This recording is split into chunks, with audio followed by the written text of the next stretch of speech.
Hello students, in today's class we are going to see 9th standard geography lesson number 3, that is exogenetic process part 1. So in this video we are going to see question answer this chapter. So let's start. Already इसके पहले के chapters uploaded हैं, you can check the playlist. और आपके हर एक subject की videos uploaded हैं, आप देख सकते हो. ठीक है,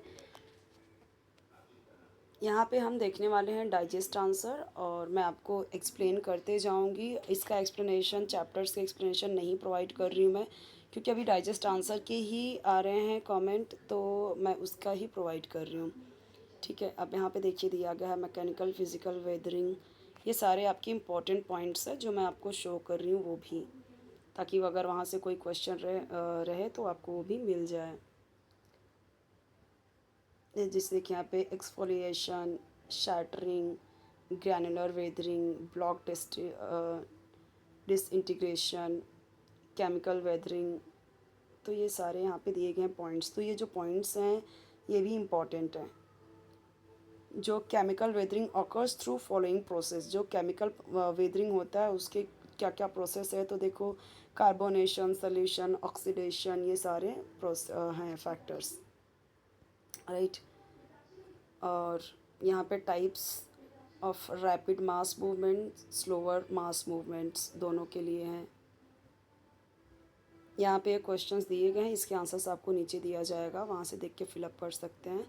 आपको कोई भी वीडियो चाहिए कमेंट सेक्शन में जरूर बताइए. चैनल जरूर सब्सक्राइब कीजिए, वीडियो लाइक कीजिए, फ्रेंड्स के साथ शेयर कीजिए और बेल आइकन प्रेस करेंगे तो जो भी मैं आपके सब्जेक्ट का, आपके चैप्टर्स, कोई भी सब्जेक्ट के कोई भी चैप्टर का वीडियो अपलोड करूँगी तो आपको उसका नोटिफिकेशन ईजिली मिल जाएगा, ढूंढने की ज़रूरत आपको नहीं पड़ेगी.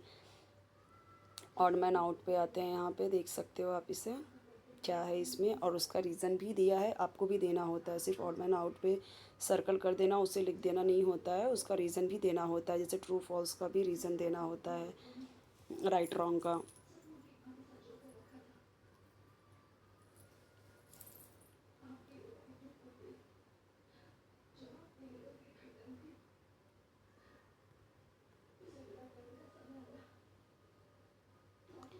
How to exogenetic or external process occur? Exogenetic or external processes occur due to the forces working on the Earth's surface like solar energy, gravitational force and kinetic energy associated with the moving objects. यानी कि जो अब चाहे उसे exogenetic बोले या external process बोले, ये कैसे होता है?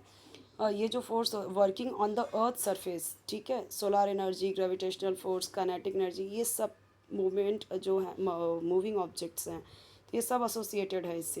What are the causes, reason mechanical weathering के? तो temperature, frost, crystal growth, release of pressure and water are the reasons of mechanical weathering. ये सारे रीज़न हैं. In which areas is the weathering of rocks due to temperature common? So due to temperature, the weathering of rocks is common in the areas like deserts, Registan, where the diurnal range of temperature is higher. Types of weathering, तो देखो mechanical weathering, chemical weathering, biological weathering, ये सारे आ जाते हैं. तो ये यहाँ पे सिर्फ नेम देने हैं, तो ये बहुत ही ईजी है, तो यहाँ पे मैं क्या ही एक्सप्लेन करूँ इसको. ठीक है, ये वन वर्ड का है.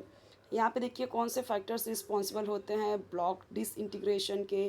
तो देखो वाटर का temperature, both factors are responsible for, मतलब टेम्परेचर और पानी, दोनों ही फैक्टर्स रिस्पॉन्सिबल होते हैं ब्लॉक डिसइंटीग्रेशन के.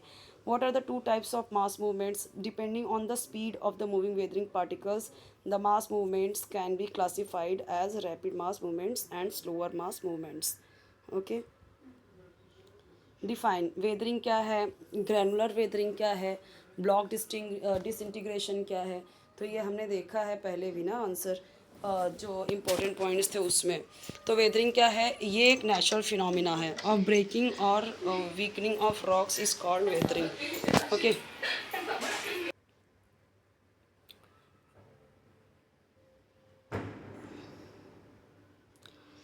granular weathering, the process wherein rainwater penetrates into rocks like sandstones and conglomerate etc. तो ये क्या होते हैं? Loosens the particles of the rocks and separate them from the main rock. तो इसको मेन रॉक से क्या करते हैं? सेपरेट करते हैं.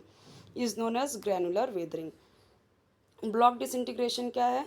जब रेन वाटर एक्यूमुलेट होता है, कलेक्ट होता है क्रैक्स में और जॉइंट में, तो क्या होता है, joints of the rocks cause due to the continuous contraction, contract होता है, एक्सपांड होता है बाय टेम्परेचर अलग अलग रीजन में। सो ये क्या करता है, सेपरेट करता है बड़े बड़े ब्लॉक्स को रॉक से, ठीक है, फ्रॉम द मेन रॉक से उसे क्या करता है, बड़े बड़े ब्लॉक में सेपरेट करता है, और यही क्या होता है, block disintegration. The outer layer of the rocks falls apart from the main rock. तो ये यहाँ पे छोटे छोटे हैं, देख लीजिए। अब यहाँ पे है मास मूवमेंट्स, तो एंड फ्लक्शन। तो मास मूवमेंट क्या है, the process in which weather particles move down due to gravity alone is called. तो जो process in which weather particles जो होते हैं, ठीक है, मूव डाउन डाउन मूव होते हैं ग्रेविटी की वजह से, alone is called mass movement. Okay, अभी जो स्मॉल लेयर्स ऑफ सॉइल होते हैं along the slope is periglacial region due to the slow movement of the soil is called as solifluction. ठीक है, साथ में देख लेते हैं ये दोनों पेजेस।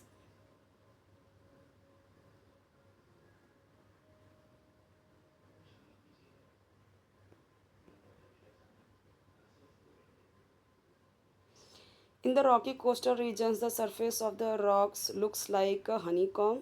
तो ये क्या है, मैकेनिकल वेदरिंग। अब ये छोटे छोटे आंसर्स हैं, आप देख सकते हो, टाइप्स दिए गए हैं, क्लाइमेट रीजन दिए गए। ऊपर का जो क्वेश्चन था उसका आंसर है ये। Rapid mass movements and slower mass movements, तो यहाँ पे उसके भी दिए गए हैं, slopes and speed, climate reason, climate affects earthquakes. तो ये देखो यहाँ पे क्या है, फॉल्स है, ट्रू फॉल्स दिया गया है, और उसके आंसर्स भी यहाँ पे गिवन है।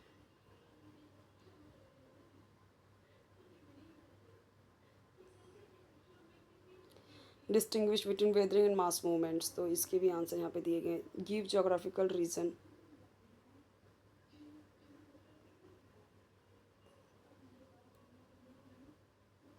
Water plays an important role in chemical weathering, तो यहाँ पे भी देखिए पॉइंट्स गिवन है।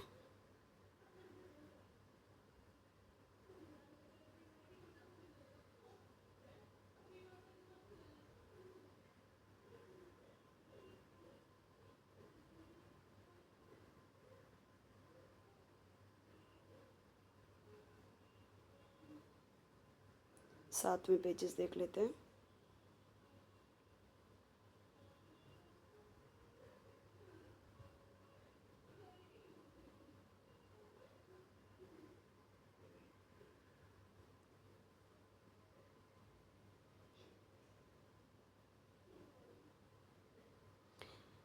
Mechanical weathering of rocks due to crystal growth, इसको आपको एक्सप्लेन करना है। तो देखो यहाँ पे दिया गया, जब सी वेव्स हिट करते हैं क्लिफ को अलोंग रॉकी कोस्ट, जो रॉकी कोस्ट होते हैं यानी बहुत सारे पत्थर होते हैं, तो जो अल्कलाइन सी वाटर होता है डिजॉल्व करता है some soluble materials from the rocks. Rock से कुछ क्या करता है, सॉल्युबल मटेरियल्स अपने अंदर ले लेता है जब वहाँ पे जाता है। तो this results in formation of small holes in the rocks, छोटे छोटे क्या होते हैं, स्मॉल होल्स होते हैं रॉक्स में, which are then filled with the alkaline water से भर जाता है। और ये वाटर क्या होता है, वेपोरेट होते हैं हीट की वजह से सन के। सो अपने पीछे क्या छोड़ जाते हैं, कुछ क्रिस्टल्स अल्कलाइन मटेरियल के रॉक में एज द। तो ये जो क्रिस्टल्स होते हैं ऑक्यूपाई करते हैं ज़्यादा जगह, और वो क्या क्रिएट करते हैं, टेंशन रॉक्स के बीच में, और आगे चल के क्या होता है, वेदरिंग होता है। ठीक है, ऑक्सीडेशन क्या है, जब आयरन क्या होता है, जब iron in the rocks comes in contact with water, water के कांटेक्ट में आता है, तो केमिकल रिएक्शन होता है आयरन ऑक्सीजन के बीच में, resulting in formation of a reddish coloured layer on the rock. This is known an oxidation process. ठीक है, how does the biological weathering occur, तो यहाँ पे भी आंसर्स दिए गए हैं। What do mean by mass wasting. अब यहाँ पे एक क्वेश्चन देखिए दिया गया, distinguish between weathering and mass wasting. तो क्वेश्चन नंबर आपको 3 का F का 1 देखना है, क्वेश्चन नंबर 3 का। तो ऐसा ही यही आंसर नहीं लिख लेना है आपको वर्कबुक में, ये ढूंढना है क्वेश्चन नंबर 3 का F का 1। जैसे देखो अभी ये कौन सा क्वेश्चन है, क्वेश्चन नंबर 3 ऊपर होगा ना, ये देख लो पहले फिर मैं बताती हूँ।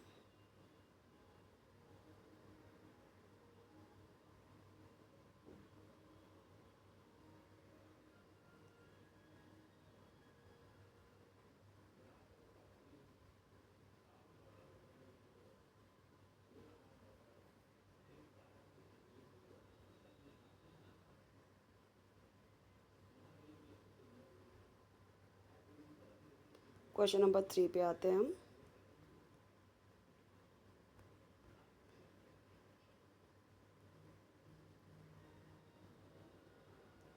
जैसे ये 3 का बी है, ये 3 का डी है, और ये 3 का ई है, और यहाँ पे 3 का एफ है, distinguish between weathering and mass movement. तो यही आंसर आपको वहाँ पे बोला गया है लिखने के लिए, फर्स्ट इसका यही weathering and mass movement, first वाला ही लिखना है सिर्फ आपको, फर्स्ट डेफिनेशन उसका। तो अभी आते हैं यहाँ पे, देखो यहाँ पे दिया गया ना, refer the question answer of question 3 F का 1।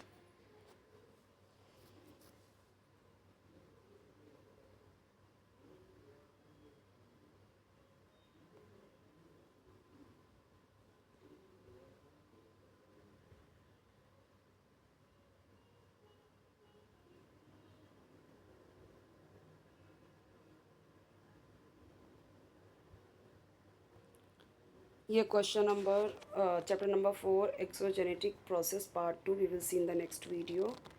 ओके, और इसके पहले के वीडियोस अब मिल जाएंगे आपको प्लेलिस्ट में, आप वहाँ से देख लेना। चैनल जरूर सब्सक्राइब कीजिए, वीडियो लाइक कीजिए, फ्रेंड्स के साथ शेयर कीजिए, बेल आइकन जरूर प्रेस कीजिए ताकि जब भी न्यू वीडियो अपलोड करूँ आपको उसका नोटिफिकेशन ईजिली मिल जाए, ढूंढने की ज़रूरत नहीं पड़े आपको।